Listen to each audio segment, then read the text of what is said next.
श्री गोपाळ कृष्ण भगवान की जय। लीळा नंबर 521। प्रातकाळी इंद्रभटाला शिक्षापन।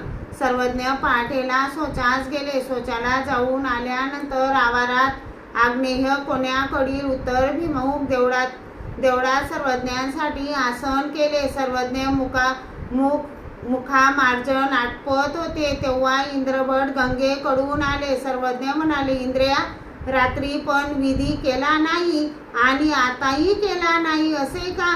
ते म्हणाले, जीजी विसरलो। सर्वज्ञ म्हणाले, पोरे होत असेच आपले महात्मेही विसराल की काय?